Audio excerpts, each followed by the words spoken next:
What is up, hotties? Welcome back to another episode of Stay Hot. I'm Blaiden and joined as always by my two favorite co-hosts of all time, Matthew Spawnhour and Theo Ashton. Today, as promised by our last episode, we are talking about the top tight ends in this upcoming NFL draft class. There seems to be a consensus top two. We'll see if Matt, Theo, and myself agree on that consensus. But before we get into things, I always ask you guys how you're doing. But I also want to ask about some very weird beef that's been going on in the sports community. And that is a beef between LeBron James and Stephen A. Smith. And the only reason I want to ask about this is because someone asked me about it and I had no idea what to say.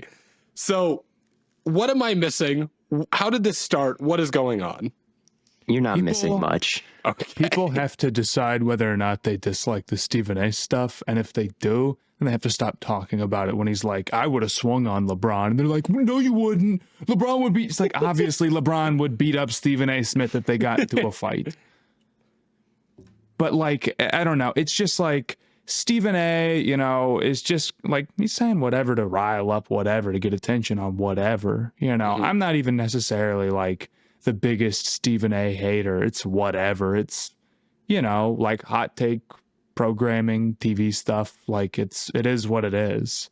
I don't even think it's worth getting like that frustrated about, even though I don't think it like elevates, I guess, the sports all that much. But like then he said something about like Bronny or whatever, and then I think LeBron got in his face, and then I think he said another thing. I didn't keep up with it as much as maybe, I don't know.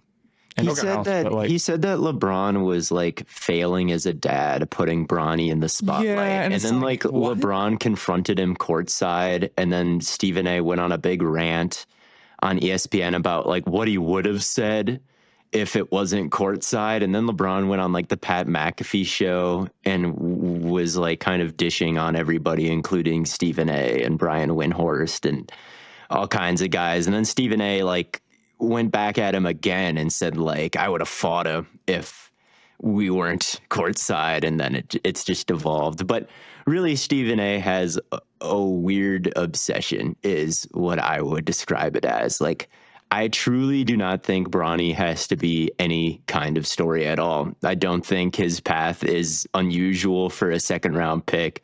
I don't think it was a bad pick. I don't think LeBron has done anything wrong regarding Bronny James's career. Like it doesn't have to be a story except for the fact that like it involves LeBron James. And so we must pick apart and take a side on like if it's moral that his son is in the league, which of course it is, because like he's getting minutes and hasn't been like that bad for a second round pick. But he can't just be a second round pick. Like it has to be this circus. And then I think LeBron is fair to say, like, why does it have to be a circus? Like, why do you have to bring this up? Like, I'm not the one making it a circus. You are the one making, like, Stephen A. is the one making Bronny a media personality or a media story. Like LeBron just, I mean, I'm sure LeBron, I'm positive LeBron gave him a shot like to be on the Lakers, but like they need G League talent and it's the second round. Like it really doesn't have to be a story. Yeah, I think there's some nepotism involved, but failed as a father's a lot. But like, you know, I think Stephen A's mostly just saying that because like, you know, it does well for the show, and it's the reason why he's paid big bucks. And I don't know. I guess my frustration with it is like more, okay, if Stephen A. says something and you like respond to it and like you're like, Stephen A. is an idiot or whatever, you quote tweet it, or like it's like that's fine. I'm not saying there's anything necessarily wrong with that. But I do get frustrated when we pay a lot of attention to like what Stephen A. says when it's stuff like this, where it's like clearly just sort of like, again, like doing it right, riling people up for attention or whatever, and that type of stuff. And then there's like confusion about why he is paid so much by ESPN. Like, why? Well, it's because we respond to it a lot, right? Yeah, and we're talking about it right now we're talking about it right now. It's like it's not the biggest deal in the world. I mean, if someone says something crazy, you're going to say something about it in the sports world. If you talk about sports, it's normal. But I do kind of like find it a little bit weird. It's like if we're always talking about how crazy what Stephen A is saying, then it should at least shouldn't be a surprise why he has like a $25 million contract from ESPN. That's fair. So who are we going to start beef with now to try and get a $25 million contract? LeBron as well. LeBron. Yeah, we will also be beefing with LeBron. Hey, LeBron. Hey, LeBron. You failed as a father. I just can't bring myself. Why isn't Bryce on the Lakers too? Viral. Why isn't Bryce on the Lakers too? Take the other bro. You should be getting 30 minutes. He's a bad dad if you can't get him to the All-Star game year one, bro. Well, how are you guys? Rookie season came and went, and he's not the starting point guard for the Lakers yet. You have all this leverage, and you just fail to use it. Like, what kind of father are you? Very real. Well, how are you guys doing on this beautiful Sunday night? I'm doing well. My parents got a new puppy, which is very exciting, but I am not there for it, which is quite sad. I want to go say hello to this adorable dog, but I'm stuck in Denver. It's very sad, but it's a golden retriever puppy, very, very large golden retriever puppy, 26 pounds, and she's only a few weeks. She's huge. We have a corgi as well, and she's as big as the corgi. So there's been a lot of delightful videos of Pepper, the corgi, wrestling around with this puppy that's like clearly young, but also her exact size. Franny. Okay. Franny. I like it. So that's been my weekend, is just looking at clips of this dog. You might be stuck in Denver, but what is happening in Denver that Oh, that's a good point, Blaiden. What is happening specifically in Boulder for the next 10 years? The Sundance Film Festival, Matt. It got kicked out of Cincinnati because it's too boring there, and they didn't get kicked out of Cincinnati. It was never going to be in Cincinnati. I'm sorry. It's okay. But now you can come to Denver and we can go watch movies together. We'll plan a stay hot trip to Boulder, Colorado to watch. I didn't realize it was a 10-year contract. Like it's not only here for 1 year; it's here for the next 10 years. I think a lot of people have the idea that it like moves around every year, but no, it's like 10 years by 10 years, I guess. We're on to bigger and better things in Cincinnati, though. We're cool. We don't even want that shit. Yeah. Like the Reds. I was a little bit annoyed by that article of all those people who were at Sundance. I don't know if you read that, where they're like, what's even in Cincinnati? It's like, shut the hell up, dude. You guys don't need coastal elites in your city for validation. That's what I'm saying. It looked like opening weekend for the Reds was a lot of fun based on some of the pictures and stuff. It was sick outside of the fact that they blew the game in the 9th, but yeah, it was awesome. But it's okay. I think they lost today too, though. But I think they're going to be a little bit better this year. But who knows? It's over. Yeah, but the season's over already. The tight ends. The tight ends. So I think the guys we'll look at today, it's got to be Loveland, Warren, Arroyo, Mason Taylor, Fannin. Those are kind of the guys I'm ready to break down. I watched a little bit of Ferguson and Helm, but I don't quite have as strong. Oh, and Helm. I did watch Helm. As them as the other guys. I made a tweet a few weeks ago, quote tweeting a Fannin highlight, where I insinuated that there's shades of Travis Kelce in his game. And there are. But that's also true for all of the other tight ends. Yeah, I was like, I feel the same way about Loveland, and blocking is over in the tight end group. Where do you have Fannin? We'll get into it.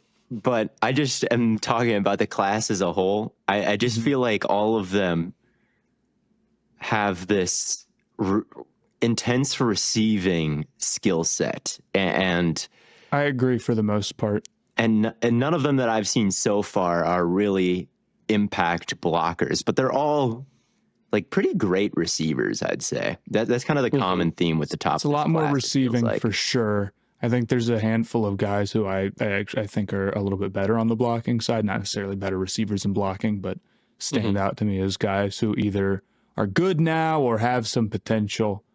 in ways that maybe some of these guys weigh 240 pounds and don't. Right. Definitely. Well, who do you want to start with? Let's start with Loveland at the top. Okay. The Michigan man. What do you guys think of him? Do you think he's the best tight end here? Is he in a tier by himself at the top, or a tier with Warren, or what do you guys think? I don't think he's in a tier by himself necessarily, but my first note on him, that 10 play or 1 game test, whatever you want to call it, kind of that short sample size, first thing you see, the dude is always open. That man runs the most beautiful routes ever. And it reminded me of when I first started watching Drake London. And I compare so many guys to Drake London now, I feel like, and it's going to get old really fast. But it was like, I tweeted like a clip of him and I'm like, the best tight end in this class when talking about Drake London. And I'm like, dude, this guy moves just like him in his routes. He's so smooth, man. And that's he is far and away the best route runner of the tight ends that we're going to talk about today. Oh, yes. He is multiple tiers above anybody else, I think, here. And that's not even close to me. The way that he gets in and out of his breaks is just completely different than everybody else. Michigan lined him up out wide a decent amount, and that's not for no reason. I do think that's kind of a little bit of a Michigan thing. And I think Loveland suffered from like a very stale, bad Michigan offense this year. And like it's really not that cute when it's not the national champions doing it. You know what I mean? And that's the quarterback play was really rough this year. Yeah, there were so many plays where he got quarterback play was shocking. I mean, there were so many plays where he was wide open in the progression. Like the quarterback is dead looking at him and he's wide open, like in the timing of the play, like synced up with the QB's footwork, like bang, like get it out. It's perfect. And the ball just doesn't come. I'm like, why? Why would it? Why? Like, what are you waiting for? You have a first round pick who's like breaking into space. And as a quarterback, you're staring directly at it and you're not throwing it. And when he does throw it, it's way off. Like there's no throws that are accurate in Loveland's discography. It's catches low, it's catches high. It's honestly kind of nice because you can see him adjust to some bad ones. I felt the same way about when Pitts was playing with Kyle Trask. I was like, Pitts is going to be the top 5 pick. And without Trask, that wouldn't be possible because not the Kyle Pitts comp. It's over for him. because I got to see Pitts snag so many horrible throws from Trask, who still went in the second round for reasons I will never understand. It's kind of the same thing with Loveland, except I feel like he had more that were just completely uncatchable, like just completely out of the realm of possibility that he comes down with it. Yeah, man. Yeah, my question with him is obviously at his size, how does he get used as a tight end? Is he going to be able to be an inline blocker at what? I don't know what he weighed, like 245? Yeah. I have pretty serious questions about that. Now, the thing with Loveland is I think he's such a good route runner, and I think that like he can be such a reliable target that even if he isn't, I think he's worth a high pick. He's not like good for a tight end. He's just very good in that aspect. And that's what makes me less scared of his tweener, like, I don't know, issue maybe that he could possibly have than I do have with some of these other guys. So I'm pretty high on him. I don't think he's in a tier of his own. I don't think he's tight end 1, but, I do like him a lot, and I would take him with a first-round pick, I think. Have to be a little bit later, have to be the right team, but I'm not sure I got 32 guys over him. Yeah, I think that's a fair assessment. He's really good, though. Yeah, he seems pretty unguardable. He gets off the ball, I think, faster. He's more explosive than all the other tight ends that I watched. That's something that kind of separates him. The looseness to adjust to kind of poorly thrown balls is something that really stands out. Like he's a natural plucker a hands catcher. He can moss you. He can make a catch low. He didn't have a great contested catch rate. Like he was 2 for 10. And so maybe it starts to get into sample size. Yeah, that's exactly. And that's my general thought about all contested catch numbers. Even a guy who sees a lot of them might only see like 30 in a year. And while I do think there's some truth to if you saw 10, you probably aren't that great at it, I didn't feel like he was particularly bad at playing the ball. No, and that's what you would expect when someone is like 20 percentile, which I'm sure is like very, very low, you know, in terms of like comparing it to everybody else, right? Like even guys who are bad are typically pulling 40%. So I don't think his game is like some sort of big body guy where it's like he's just like, you know, has a bigger frame than everyone else and just sort of like makes catches regardless of whether or not he gets himself from. That's not the style of player that he is. So it doesn't worry me as much. My guess was when I saw that stat, because it stuck out to me too. It was like, oh, 20% contested catch, was he's so open all the time that it's like when he's getting the ball, like he's not getting contested targets because the targets that he's getting are open. When he's getting a contested target, it is mostly in scramble drill, is what I'm gathering. So it's like play breaks down, and by play breaks down, I mean quarterback is incompetent, moves around a bunch, and then just kind of says, like, screw it, Loveland down there somewhere. And then there's like 5 guys around him. And it's like, okay, he's probably not coming down with that. Yeah, I definitely think that the timing and the accuracy of the QB plays into that low contested catch rate a decent amount. Not every contested catch target is the same. Of course, like you have a guy on you regardless. That's why it's contested. But some of them can be well placed and some of them cannot be. Yeah. And the previous 2 years at Michigan, he was 8 for 15 on contested catches. So it doesn't seem like the biggest deal to me that was low. His yards per route run, still pretty good last year, which is very high in spite of, you know, and that's something that's affected by just poor quarterback play as a whole. And you'd expect to be lower than it is. I think he's really talented. I just think that there's limitations with him as a blocker pretty severely. There are, but a lot of teams major in 12 personnel these days. And I think if you put him on the field with like a better blocker, he could be extremely effective. I kind of thought of him like a Zach Ertz type character. It's not bad. And you think about that offense with Jaden Daniels and Cliff Kingsbury, like Ertz is kind of your slot guy and he'll block a little bit out on the perimeter, but there's also John Bates there who does a lot of the heavy lifting, blocking, and then Ertz is just kind of this weapon and super reliable. And I really think that's going to be a good role for Colston Loveland. He's just too big, too twitchy, too fluid, too fast off the line. I do think sometimes he can get a little bit too reliant on contact downfield to get open. On TikTok, I compared his route running to a Rocket Leaguer trying to get a demo. Sometimes where he's just flying and like he just runs into the Rocket League. He runs into the DB and just like the DB goes flying as he breaks, and that's how he's open. It's like there could be a little bit more wiggle and set up to some of the things that he does, but I like the physicality downfield. I think good players PI a lot, at least on offense.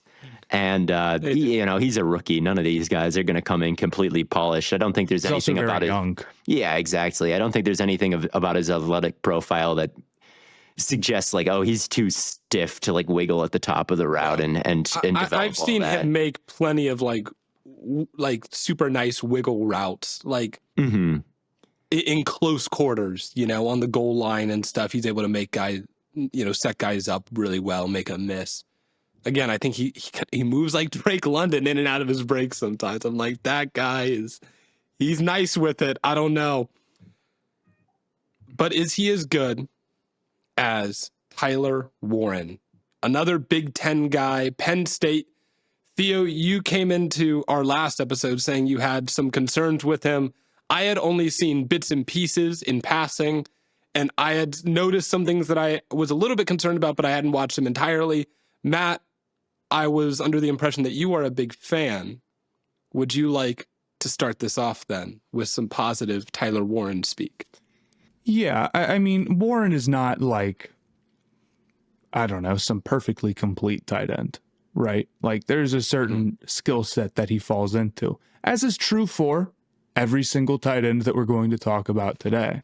Specifically, he doesn't have a full route tree, right? He didn't run one at Penn State.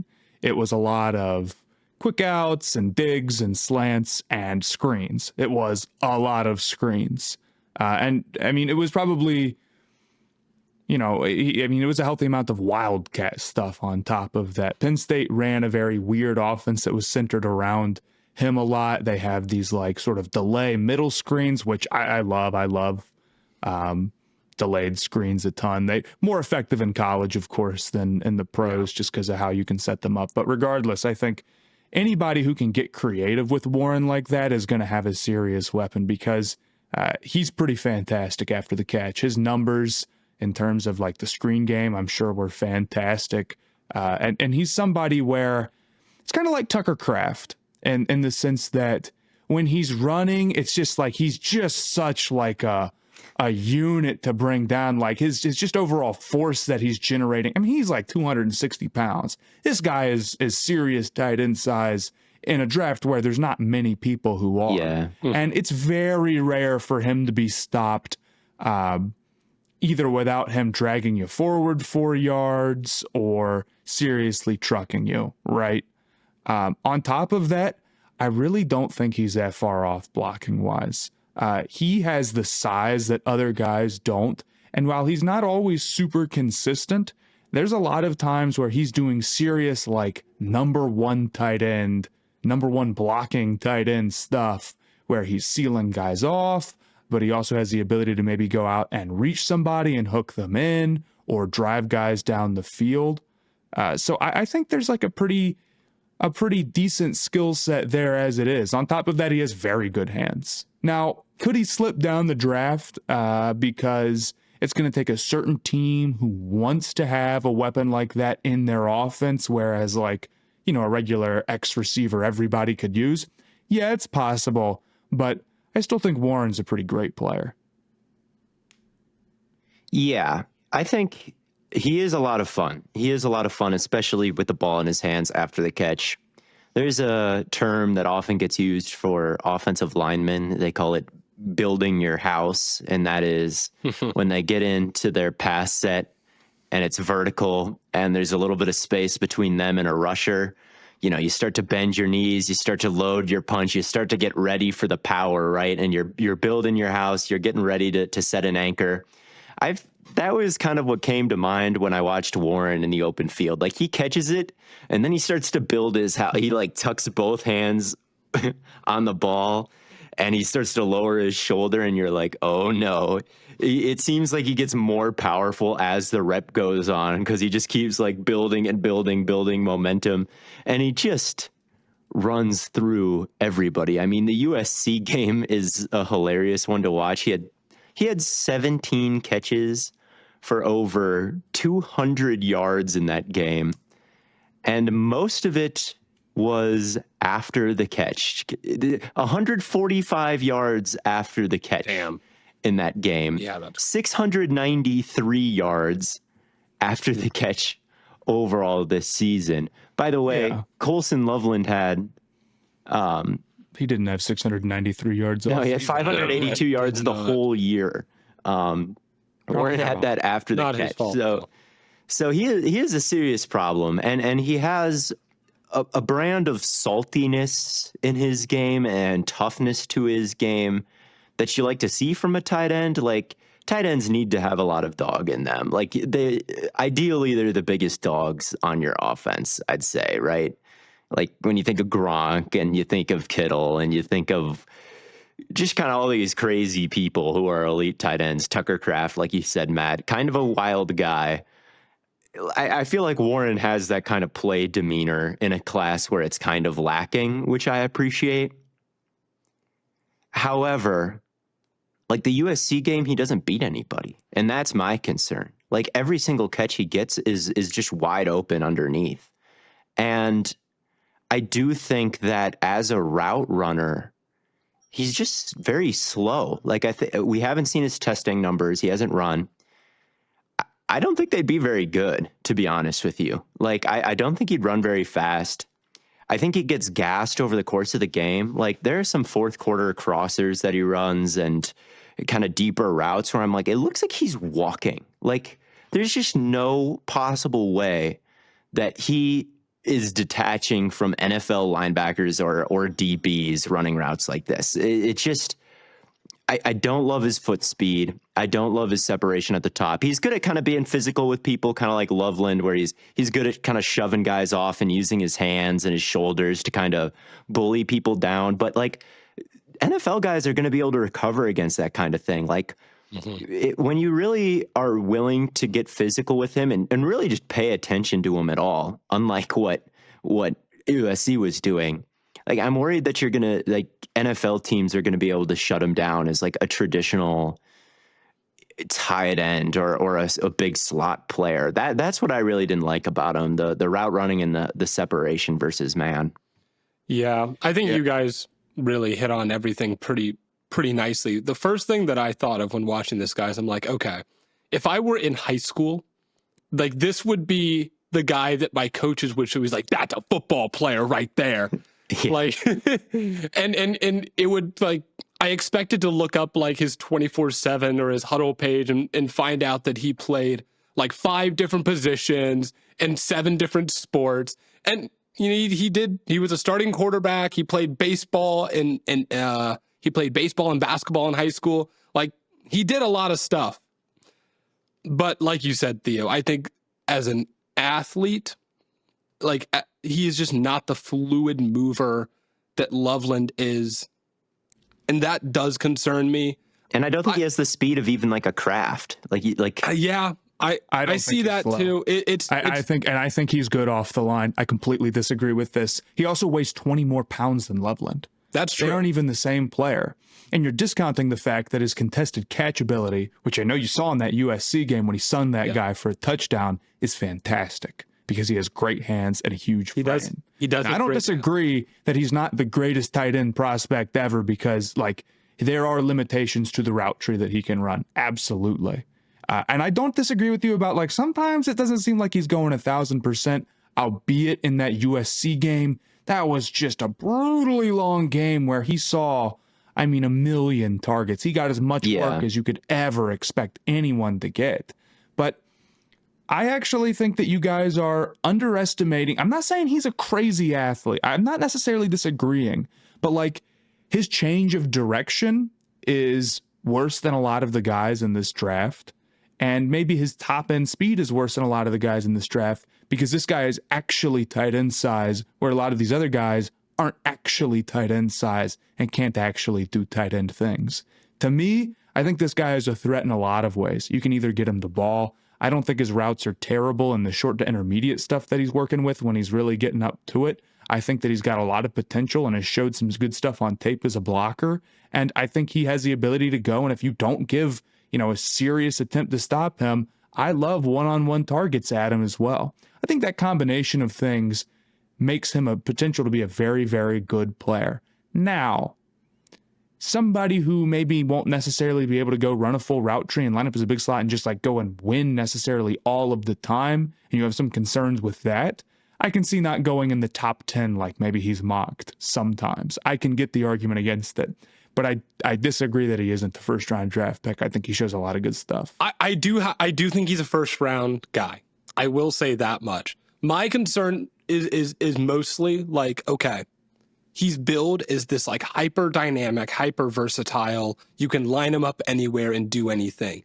But my thing is at the NFL level, you would not want him to do that. Like I wouldn't want him catching. Some would, some wouldn't. Like if he goes to Sean Payton, I think he would be like Taysom Hill plus. But but on most NFL teams, there is a guy who is more capable to catch like screens and stuff than he is. There is a guy who is more capable to line up as the wildcat player.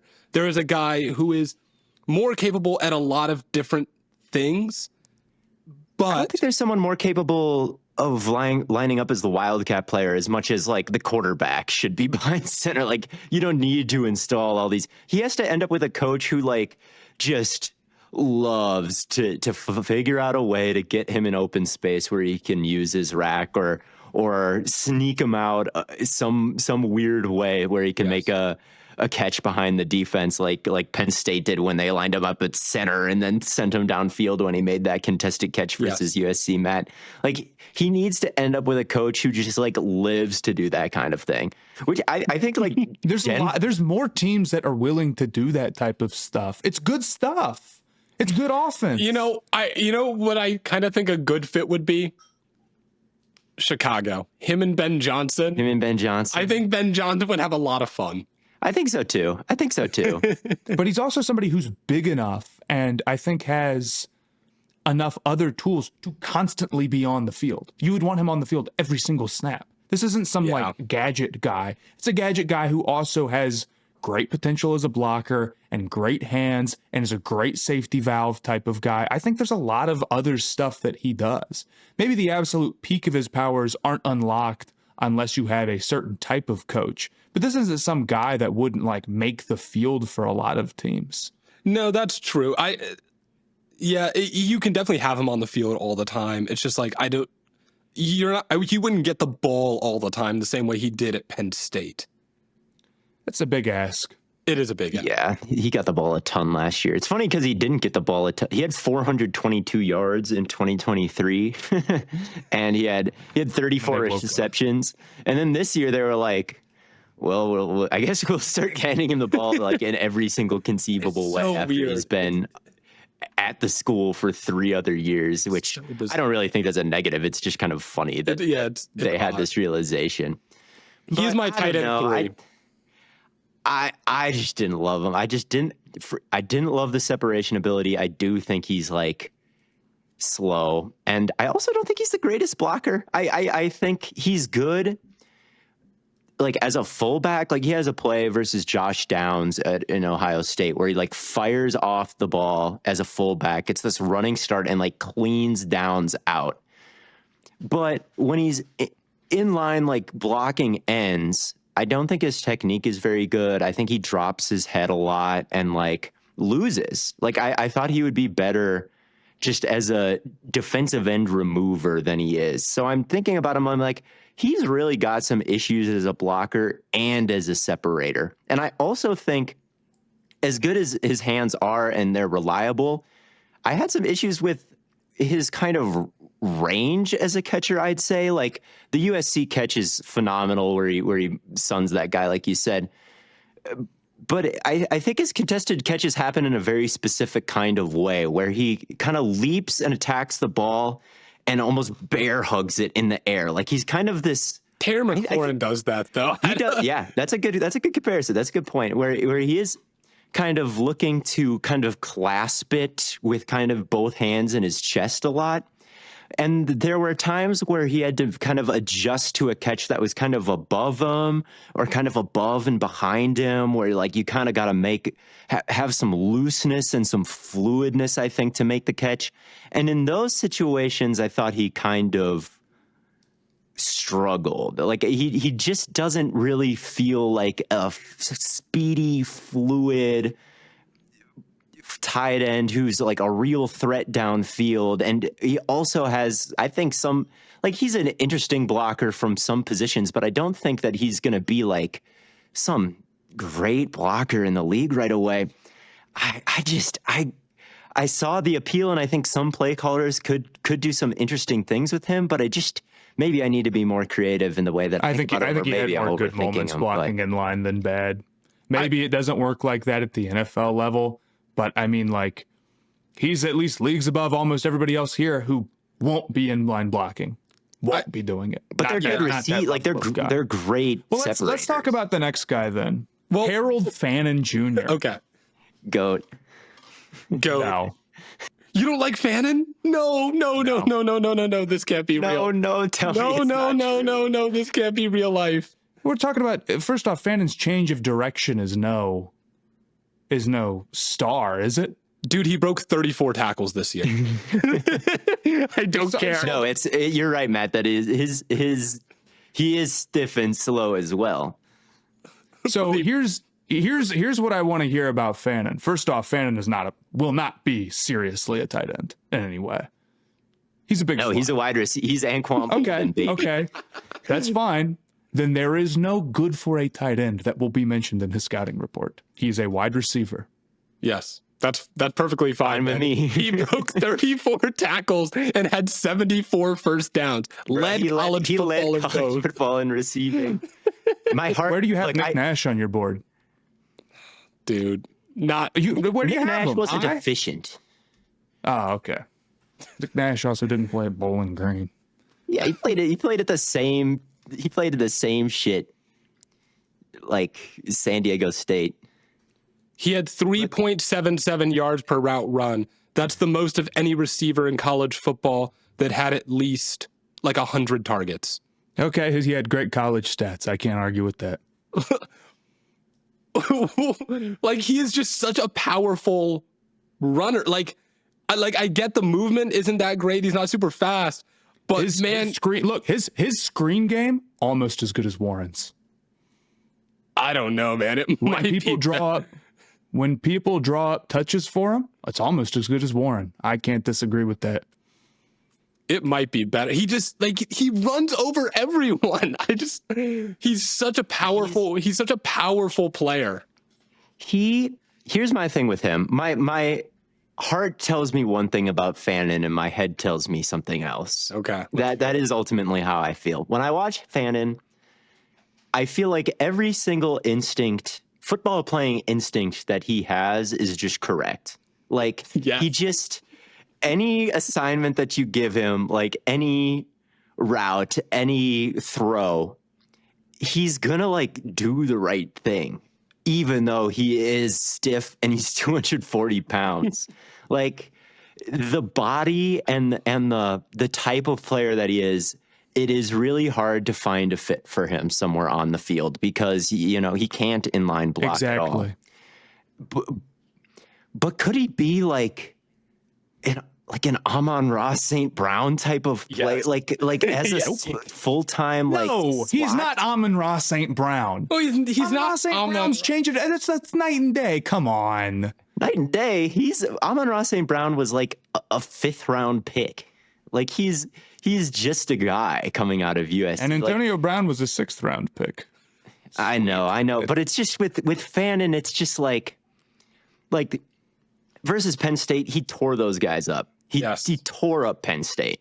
He tore up Texas A&M. Yes. And he did it like... He had great college stats. I'm not denying that. But he he runs great routes. He runs like he does not run these. His change of direction is not that great. He has this. You want to talk about a guy who doesn't have burst? You cannot say that about Warren and not say it about Fannin. No, the thing is, like, Warren and Fannin also have different expectations. Is the thing. Like, I would probably take them in kind of a similar spot, I think. Yes. Well, then you have the same expectations and should be judging them the same way. Well, like, if we're talking about how we feel about them versus consensus, like, I'm pretty low on Warren compared to consensus. I mean, he's the 9th overall player on the big board. It's like, that to me, if he goes in the top 10, I'd be like, good luck. I just don't know. Fannin is like a 3rd-round pick, and I love him, right, as a 3rd-round pick. Yeah. Overall, I think they kind of grade out similarly, where I'm like, they were so productive last year, and they're such good like natural football players. It's just like, where is the fit with these guys? So I wouldn't say that I'm way higher on one than the other, but I do think Fannin is a very cerebral, like, on the route stems when it comes to like moving guys off their spot and breaking. I think he's very adept at that. I think he does adjust at the catch point extremely well. He is kind of a tank with the ball in his hands. He does a good job selling blocking before like the play action and surprising guys like with his body language.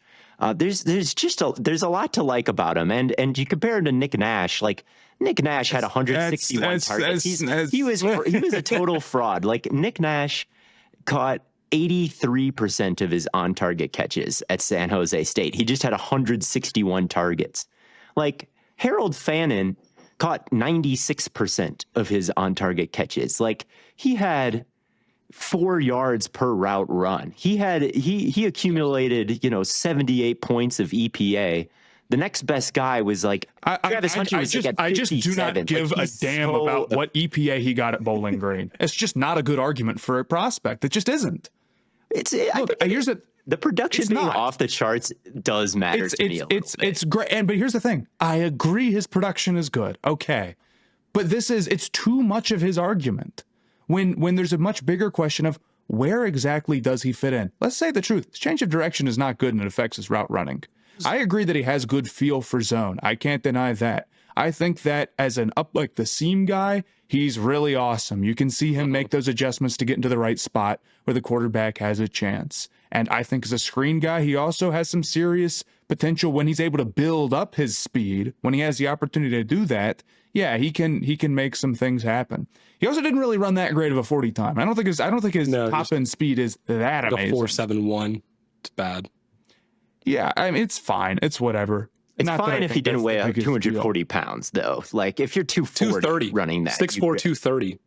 Yeah. Oh, well, that's even worse. So, yeah, that's not a great 40 time for the. No, but I think his play strength is insane. I love his nuance. Like Theo, you mentioned, I think his field sense is great. And yeah, the movement, the change of direction, not good. But I feel like he just knows where to be. And that, I think, it doesn't make up for it entirely, but it's something that I noticed that he has that Warren doesn't have, where like there is some nuance to his positioning in his routes, where even if he doesn't have the ability to like truly make someone like miss like in a break, he has the ability to at least know where to sit so that the quarterback can like put it in a spot and he has an opportunity to catch it. I think he is a more quarterback friendly receiver option than Tyler Warren is. And I think I think he's better after the catch. I think he's better after the catch purely. I don't know if he's better after the catch. No, he is not. No way, dude. No, he's not. No, he isn't, man. After the catch. I mean, sure. Yeah, it's ridiculous, man. This guy, okay, you know who's more friendly? Warren, because I know how to get him on the field. I'm sorry, dude. Like, Wildcat, or just as an inline, because he can like actually go and have real blocking assignments. I'm sorry, but Fannin is not a tight end right now. He's a wide receiver. Until it's time to talk about his like 40 time, then he's a tight end again.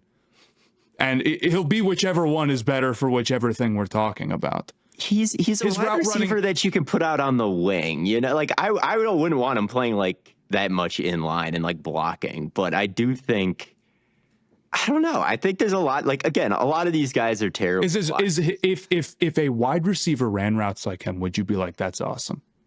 Kind of. Like, I low-key would. No, like, you wouldn't. His change of direction is rough. It's rough. But his ball tracking's good, and he's got nuance, he's got good hands, and he's strong as hell, man. He's so like he's 230, but his play strength is like 250. But it's just crazy. Yeah.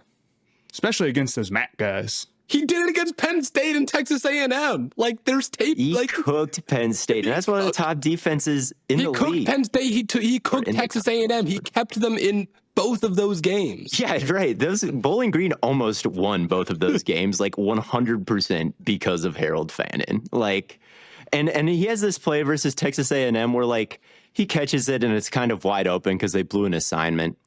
And then, like, he makes a safety miss and he scores. And, like, he looks stiff while doing it, but he did it. And I'm like, he does. It's like, it's the SEC. Like, I don't know what you want him to, like, he's done it against the Big Ten and the SEC. Yes, against Toledo, the treatment he was getting against Toledo is also hilarious because they were, like, comically doubling him. Like usually there's like kind of these brackets just to make sure he's levered. They were like vicing him in with like 2 people. Dude, like, Miami did the same thing. Trying to like just kill him like between 2 guys downfield.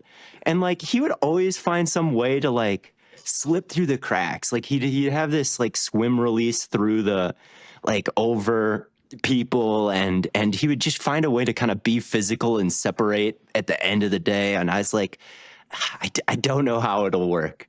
But again, like his playmaking instincts are just so good that like I do believe in him as kind of this slot weapon. I think I agree. I don't know. I don't know if I'll have him above Warren, but I do think they're in the same tier. This is my issue, that these are multiple opinions, and it's like nothing is quite set. He might be better than Warren, but like we're judging him off of a 3rd round pick. If he's a 3rd round pick who like we don't know how to quite get him on the field, but we believe in just his overall feel, I'm on board. That versus Tyler Warren, where it's like, you're not saying, dude, he tore up USC. You're saying, well, yeah, because he's billed so much higher. But you got to throw out what the expectations are like based off of the overall consensus draft board and just talk about the guys. Yeah, Warren. Well, but like, I think like Warren's game against USC, like there's problems with the tape. Like he doesn't beat anybody the whole game. He mosses someone. I'm a trick play. Like I'm talking about beating man coverage, like win a route. What difference would it make? I don't know. It would mean something to me if like he just lined up and like ran a sail and like ran away from somebody, or he was on a crosser and he like ran away from somebody, or he was, I don't know, just beat somebody. Like the defense is actually paying attention to him, and it doesn't matter, and he makes a catch. Like that doesn't happen on any of the 17 catches versus the USC game. Yes, the catch in the end zone was absolutely sweet, but it was off this like wild trick play where the defense kind of forgot about him and then tried to recover. And it, again, like I don't question his ability to win in those situations, like at the catch point, but I don't really question that for Fannin either. Yeah. I just don't think Fannin, like, I think the idea that defenses were ignoring Warren all year is just like, not all year. Like versus Ohio State, they were paying close attention to Warren, and he didn't win. I just completely disagree. His catches versus Oregon, like mostly wide open. He beat one guy on an out and up that was against tight man coverage, and he did a good job there with his hands, like getting over somebody and kind of pushing off on the catch point. I'm like, there we go. Like he just cooked a guy one-on-one, and the ball comes and it's perfectly thrown and he drops it. I was like, no. Like I just didn't see enough one-on-one wins with him. I saw more one-on-one wins like Fannin versus Penn State than I saw with Warren in like any of the games that I watched. And that's like a 1-to-1 comparison. Now, again, Warren 260, like he fits the mold. Like he can block a little bit, like even though he's got some technical problems, like you can easier see him doing that than Fannin. So I totally understand having Warren above him, but like on tape, like I think the two of them are like not so different. That's just my 2 cents. I like Fannin a little bit more. I would go, of the 3 guys we've talked about, Loveland's number 1, Fannin's number 2, Warren's number 3. Okay. We'll see. Here's the thing. I don't believe Fannin's beating man coverage at the NFL level. Do you?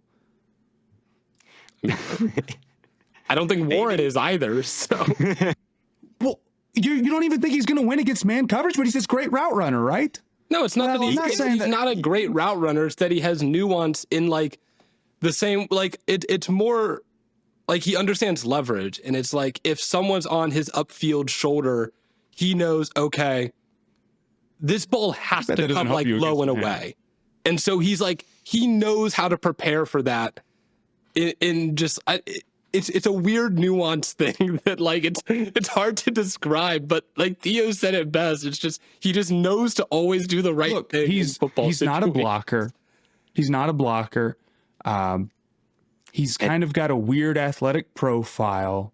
He's kind of a tweener in a way that might hurt him. His blocking isn't great, but he has great feel, and he seems to be very good. Gets on base, Matt. He's very good after the catch. Yes. So, and that's why he's absolutely a fantastic third-round pick, late second-round pick. I agree. We're kind of in alignment on the. No, we're not. Not if you have Tyler Warren over him. Warren is the one we disagree on. Would you take him in the first round, Blade?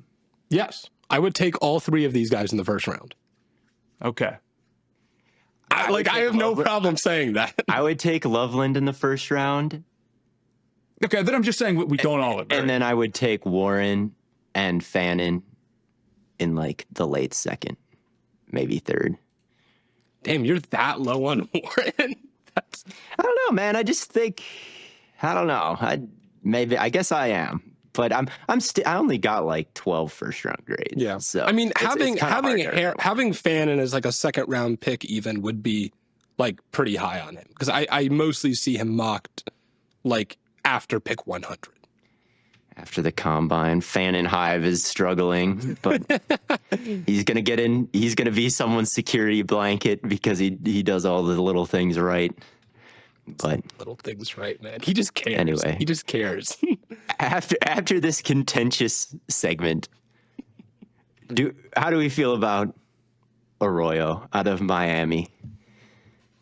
I think he's all right. He's all right. He's cool. He's cool. I agree. He is all right. I also don't think he's some great blocker. No, he's definitely not some great blocker either. He's good like the split zone stuff, where the only assignment is to like run and crack the backside at the end.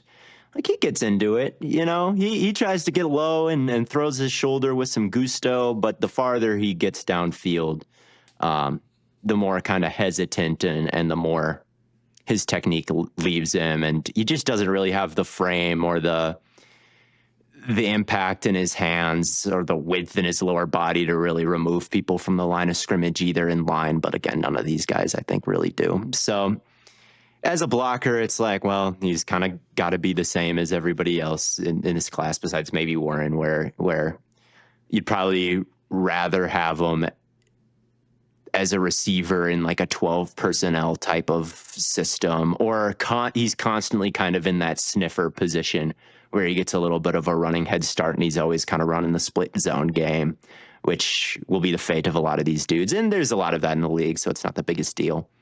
I thought his hands were really impressive. That was my favorite part about him to me. I thought he did a good job tracking the ball. Mm-hmm. Yeah. And low catches. Like he's a kind of a tall, high cut guy, but he dove for a good amount of them and like picked them up off the dirt. There was one play where Ward threw it with like a crazy amount of anticipation, almost too much anticipation. And like Arroyo turned around and like the ball was like 5 feet from him, like moving fast.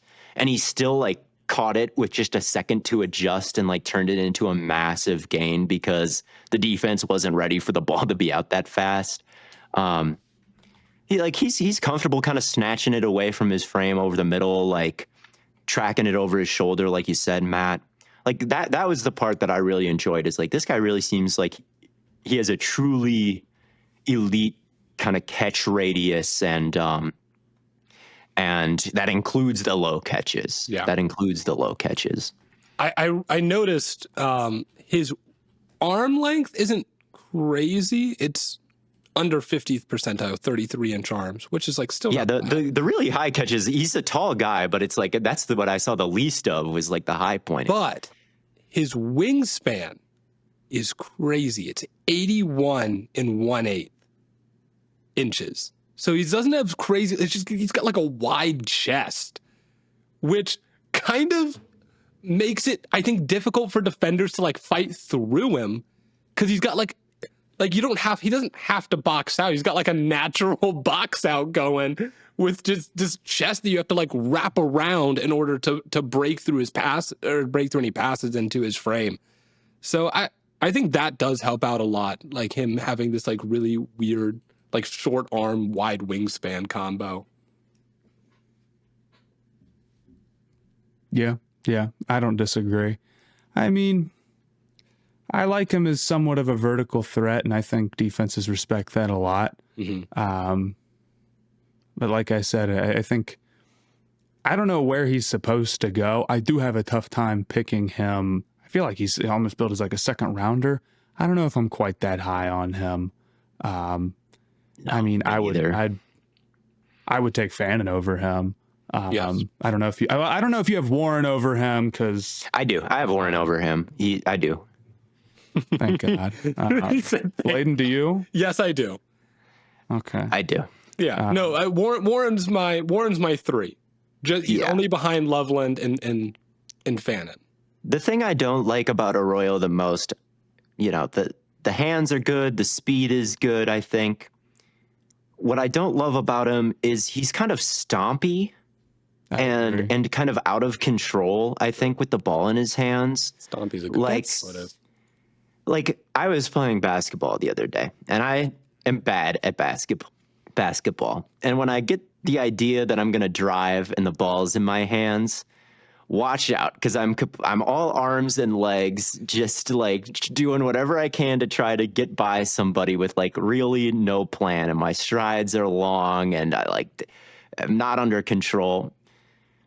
And I related to Arroyo's yak ability, unfortunately, where it's like he gets it and it's just like tearing upfield. Like wherever there's a crease, like he's just like running so hard. And it's like, take a breath, like get under control, like, and start to kind of string some things together. I feel like he's just like just tearing around and kind of stomping. And I feel like it impacts how well he's able to change direction. And he's not somebody who's all nice like Kelsey, and I think Loveland does this well in this class, where he like catches it and kind of gets to balance and like kind of thinks of a plan, and even before the catch, maybe like a lot of these other tight ends are kind of thinking about what they're going to do after the catch. That's something that Warren does definitely, is like, how can I kind of use the catch downfield to almost lead me into some yak, and Loveland does that too. I think Arroyo, like some of his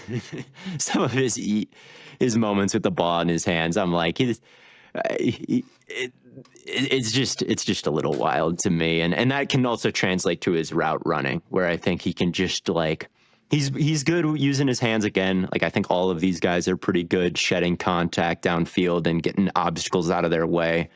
But when it comes to maybe cutting and kind of beating man coverage, sometimes Arroyo can play a bit too far over his skis and kind of stumble. And yeah, I just didn't think he had the smooth silkiness that the other tight ends did. I agree. He's kind of stumbling. I worry about like him dealing with contact all the time because of that.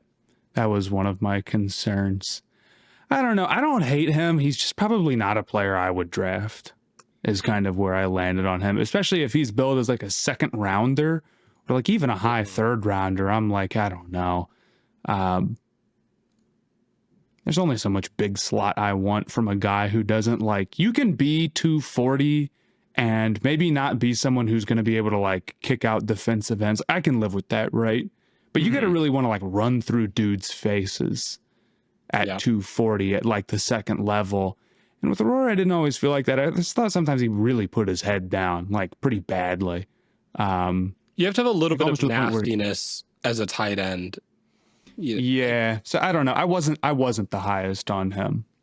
Yeah, I thought he was just kind of like a worse version of a guy I like a lot more, which is Mason Taylor. LSU. I like Mason Taylor better than him. Yeah. But I think that's partly because I think Mason Taylor has more potential as a blocker than Aurora does. I mean, he's got crazy long arms. Yeah, he's not a good blocker, but he is 20, and he does have more potential, like you say. I liked the LSU offense just because it seemed very pro-ready. Like, I feel this the most with, like, Will Campbell, by the way. Like, I'm like, every single pass that he has is, like, on an island. It's a straight drop back. Like, the route concepts are NFL. Like it's a lot different than watching like Mizzou's offense with Mbao or something. Like that's where I first started thinking about this LSU stuff, and I think that that's nice about about Taylor as well as like the blocking assignments and the routes that he's running. It's not all just screens, and like that's another thing about Arroyo is like his route tree is pretty much like kind of all in the flat or a vertical off like a cheat motion or something. Like it's kind of just those two things for a lot of it, or a cross or off a motion. Taylor, just a bit of more of a pro ready route tree. And he's just a lot smoother. He just doesn't have the jerkiness and the stompiness that I believe Arroyo has. Like he kind of glides. He is really good plucking the ball out of the air. Like that I agree with. He attacks it. He can catch it in close quarters, over the middle with two tight ends closing in. He can really nab it. After the catch, I thought he was a little weak and a little uncreative. Yeah. My biggest issue with him was, honestly, I thought he was kind of leany as a route runner. Like, yeah, he's smooth, but a lot of that comes down to him putting blinkers on before he makes a break. And I feel like there's a good number of reps where it's like you're just not fooling anybody because you've got the defender kind of breaking towards where you're going to be before you even really make the move. And that's something that, again, he's young, and I think like he's a decent athlete, and like he's got these long arms, and he seems to be like some guys just like sort of like just are like letting guys get right into their chest. Like the blocking is really weak in this class. I feel like he's at least willing to like extend a lot of the time. And I think if he added some more strength, then like you could really have something with him. Yeah. But I guess he's a little bit of a project to me. Well, and I think part of the benefit of a guy like that is you have the ability to be like, oh, well, we could put some weight on you, get you in the weight room a little bit and work on that stuff a little bit more, as opposed to like if you're drafting someone in the first round as the tight end, like the expectation is for them to start right away, like I would think. But if you're taking someone like early third round, you can probably get away with, we could wait a year or two. Mm-hmm. Yeah, he definitely needs a lot more polish as a route runner, Matt. I think that's totally true. And as a blocker, there is something there, but again, it's not fantastic or anything. It's really just the way he moves around. Like, for example, there's the gauntlet drill in the combine, where you try to kind of stay on a line and you kind of swivel back and forth and try to catch. Some guys just swerve all around, and he ran like the straightest line you could ever imagine while kind of catching all these balls. And like it's so natural to him. Like he just looks like he can receive at a very high level. And I think that LSU probably could have targeted him more often. I know he didn't have a crazy stat line or anything like that, but you cannot talk about a player like this in the same episode where you hit me with the get on base from Moneyball quote. He just looks like a receiver. Well, he does. Then why didn't he receive good? He did receive good. I mean, I didn't have bad numbers. I just think that he could have. The good news is that we can look at his college stats and know. How many yards did he? 546 yards. That's not bad. That's not bad. He could have had even more though. Like he could have been extremely productive as a receiver, I think. It's all right. It's all right. He's also really yards per route run. He's even younger than Loveland. You have to understand, he's a little baby. You don't get it. He's a little teeny baby. No, I don't even dislike him. I agree. And he is. Fannon's younger than him, by the way. How young Warren, is Fannin? Gonna be turning 23 before. Oh, what? He's basically 30, man. Pushing 30. Basically 100. But the only thing I didn't like about Taylor as a receiver was his after catch kind of toughness. Like it's nowhere near where like Warren's is. And there was one play where he made a catch on the sideline, and it wasn't that close to the sideline where he needed to drag his toes and go down. Like he definitely could have caught it, stopped, and like turned upfield. Instead, he like totally dragged the toes. I can't remember what team this was against, but like, I'm like, why are you Tony toe tap on the sideline here when you're like at the numbers? Like try to catch it and maybe like decelerate a little bit or stay in bounds. Like that was kind of an encapsulation of how I felt about him as a yak guy. It's like, you know, when he turns upfield, he's fast and he'll lower the shoulder on you and dole out some punishment, but he doesn't have the even though he can burn angles, he doesn't have the creativity to burn as many angles as he could, you know. Mm-hmm. So really wouldn't surprise me if he ended up being a great receiving threat. Another play I like from him, he caught they like shoveled him a screen and he caught it with his one hand like in front of his face, and he just like bear clawed it with, and I was like, I don't really see guys ever try to catch like that, just like one hand right in front of their face, just nab it and turn upfield. It's like he's kind of got this arrogance with his hands that I liked. So anyway, there was just a lot to like about him as a receiver, even though he needs a lot of polish in the blocking game and even in the receiving game as a manipulator downfield. Mm-hmm. Yeah. Do you guys want to talk about what's his face? I didn't watch Helm, but car drivers. Helm is just a guy to me. I didn't really see much to make me think he was all that great. He didn't test very well, and I don't think he is a very good athlete. Like I think he's pretty just slow and not too much of a separator. And I don't know. I didn't watch him for too long because it's like, this guy I agree. He was also kind of down my list. So sorry, any Texas fans. Sorry, any Hunter Helm. We love every other player on Texas. I feel like we praise pretty. At least I feel like I praise extremely highly. So no Texas fans can be mad. No, we're safe from you guys. Just hate Texas. Huh? We did say something about, or I said something about Quinn last. Well, they should hate Quinn too, because Quinn sold their chances. That's true. They should have been. If they're Texas fans who get mad at us for slandering Quinn, like I don't know what they were watching. Like I feel like that would endear us to Texas fans even more. Real. And I thought Ferguson kind of fit into this lineup of just guys who probably don't have the juice as like a crazy blocker or anything, but he's a pretty solid athlete and he's like pretty big. You know, so there's probably some vertical production that can be had there. But I don't know. He's also a guy who I don't see as much more than a depth piece. It's fair. All right. Well, if you guys don't have anything else, we can get out here at an hour 8. Yeah. All right.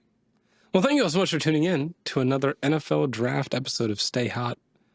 We're getting closer and closer every day. We are less than a month away from the draft, about 3.5 weeks, I think, to be kind of not exact, but close enough. So until then, or until our next episode, once again, thank you all for tuning in. And as always, from your favorite 3 fellas here at Stay Hot, we will catch you on the flippity flop.